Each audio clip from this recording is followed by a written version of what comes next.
Hello friends, welcome to Setpriya YouTube channel. आज हम लोग बात करने वाले हैं कि द यूनिवर्सिटी ऑफ बर्डवान के अंडर में जो इंग्लिश ऑनर्स का जो सिलेबस है, वहाँ से हम लोग सेकंड सेमेस्टर के सिलेबस को ज़रा सा देख लेते हैं। चलिए,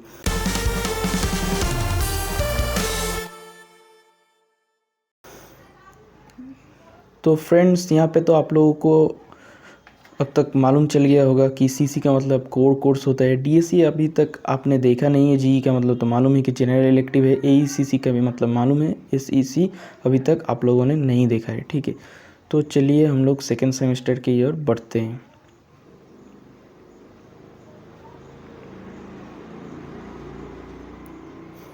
यहाँ पे एक चीज़ हम लोग देख लेते हैं कि देखिए सेकेंड सेमेस्टर पे CC3 है, CC4 है, GE2 कम्युनिकेटिव इंग्लिश और MIL। ये वाला मैं ज़रा सा समझा देता हूँ कि CC3 और CC4 ये आपके जो इंग्लिश ऑनर्स इंग्लिश का जो सब्जेक्ट्स है वो CC3 एंड CC4 में है, ठीक है। GE2 में देखिए आपका GE1 जो था, मान लीजिए कि मेरा बंगाली था तो GE2 में भी बंगाली ही रहेगा। कम्युनिकेटिव इंग्लिश में क्या होगा कि यहाँ पे एक नया सब्जेक्ट आएगा और जो आपका AECC, देखिए सेमेस्टर 1 पे ENVS जो लिखा है AECC1, ये AECC1 सेमेस्टर 2 पे AECC2 होगा और ENVS के बदले में कम्युनिकेटिव इंग्लिश और MIL रहेगा। कम्युनिकेटिव इंग्लिश अगर आप लेते तो फिर MIL नहीं रहेगा, कम्युनिकेटिव इंग्लिश अगर आप नहीं लेते तो फिर MIL रहेगा। MIL जैसे कि मान लीजिए कि बंगाली मीडियम के स्टूडेंट क्या करते हैं कि कम्युनिकेटिव इंग्लिश नहीं लेते कभी कभार, क्योंकि उन्हें इंग्लिश उतना ज़्यादा शायद अच्छे से नहीं आता, या फिर उनको लगता है कि वो सिलेबस शायद कवर नहीं कर पाएंगे अगर वो कम्युनिकेटिव इंग्लिश लेते हैं तो तब वो क्या करते हैं कि MIL ले लेते हैं। इसका मतलब कि बंगाली ले लेते हैं, ठीक है। तो कम्युनिकेटिव इंग्लिश को छोड़ के बंगाली या फिर और भी कम्युनिकेटिव स्किल्स से रिलेटेड सब्जेक्ट होते हैं तो आपको उनमें से एक चूज़ करना पड़ता है, ठीक है। सो फ्रेंड्स चलिए अब हम लोग आगे बढ़ते हैं। सो फ्रेंड्स यहाँ पे आप लोग देख सकते हैं कि सेमेस्टर 2 का जो सिलेबस है CC3 Indian writing in English, ठीक है।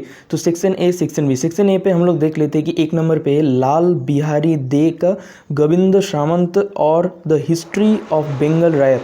ये एक नॉन डिटेल टेक्स्ट है और नॉन डिटेल टेक्स्ट आप लोगों को मालूम है कि ज़्यादा पढ़ने की ज़रूरत नहीं होती, मतलब डिटेल पे पढ़ने की ज़रूरत नहीं है।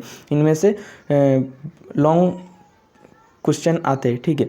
क्लियर लाइट ऑफ डे लिखा है अनीता देसाई ने, ये नंबर 2 पे है। अब सेक्शन बी पे देखिए HLV डिरोजियो का लिखा हुआ freedom to the slave. HLV Derozio का मतलब है हेनरी लुई विवियन डिरोजियो। इन्होंने जो फ्रीडम टू द स्लेव जो पोएम लिखा है वो आप लोगों को पढ़ना पड़ेगा। कमला दास ने जो इंट्रोडक्शन नाम का जो पोएम लिखा है वो आप लोगों को पढ़ना पड़ेगा। निज़िम इज़ेकियल, उन्होंने जो the night of the Scorpio का जो पोएम लिखा है वो आप लोगों को पढ़ना पड़ेगा। रॉबिन एस गनगम, इन्होंने ए पोएम फॉर मदर का जो पोएम लिखा है वो आप लोगों को पढ़ना पड़ेगा, ठीक है। ये सब कुछ डिटेल्ड है, आप लोगों को डिटेल में पढ़ना पड़ेगा। उसके बाद देखिए नंबर 4 पे महेश दत्तानी का ब्रेवली फॉट द क्वीन। ये एक नॉन डिटेल टेक्स्ट है, इसका मतलब आप लोगों को मालूम है।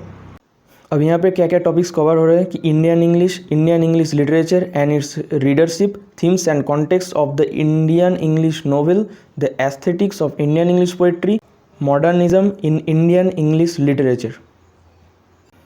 जैसा कि मैंने आप लोगों को कहा है कि रिकमेंडेड रीडिंग्स को आपको फॉलो करने की ज़रूरत नहीं है। मेरे चैनल्स पे ही बुक्स के ऊपर वीडियोस रहते हैं, वो आप देख सकते हैं एंड उन बुक को ख़रीद के आप अपने सेकेंड सेमेस्टर को पार कर सकते हैं। मतलब उन बुक्स को पढ़ के आपका सेकेंड सेमेस्टर का सारा सिलेबस कंप्लीट हो जाएगा। तो देखिए वो वीडियो मैं आई बटन पे भी दूंगा, एंड स्क्रीन पे भी दूंगा, तो आप कहीं से भी उसको देख सकते हैं या फिर मेरे चैनल पे जाके भी देख सकते हैं। अब देखिए फ्रेंड्स, हम लोग आ जाते हैं सेमेस्टर 2 के CC4 पे British poetry drama 16th to 17th centuries and rhetoric and prosody. यहाँ पे देखिए सेक्शन ए पे है नंबर 1 पे कि विलियम शेक्सपियर का sonnet number 18 and sonnet number 116, ये दोनों सोनेट ही आप लोगों को पढ़ना पड़ेगा, डिटेल स्टडी। जॉन डने का the good morrow the sun rising, ये 2 पोएम आप लोगों को पढ़ना पड़ेगा, ठीक है, डिटेल स्टडी है। उसके बाद है कि rhetoric and prosody recommended Bose and Sterling. ये वाला जो रिकमेंडेशन है ये आप फॉलो कर सकते हैं, ये ज़्यादातर स्टूडेंट ही फॉलो करते हैं कि बोस एंड स्टर्लिंग का जो रिटोरिक एंड प्रोजोडी का जो बुक है वो आप लोगों को फॉलो करना पड़ेगा। आप फ्लिपकार्ट या अमेज़ॉन से ले सकते हैं, मैं डिस्क्रिप्शन बॉक्स में इसका लिंक दे दूँगा। देखिए सेक्शन बी, तो विलियम शेक्सपियर का मैकबेथ, क्रिस्टोफर मार्लो का Edward the second non detail text है, एंड विलियम शेक्सपियर का twelfth night non detail text है। ठीक है, यहाँ पे देखिए टॉपिक्स क्या क्या कवर हो रहे हैं कि Renaissance, humanism, the stage, court and city, religious and political thought, ideas of love and marriage, the writer in society. अब देखिए यहाँ पे भी रिकमेंडेड रीडिंग्स है, और मैंने आप लोगों को कहा है कि रिकमेंडेड रीडिंग्स फॉलो करने की ज़रूरत नहीं है। मेरे चैनल से आप वीडियो देख सकते हैं बुक्स के ऊपर सेकंड सेमेस्टर के, एंड उसको आप खरीद सकते हैं, बुक पढ़ने पर ही चल जाएगा।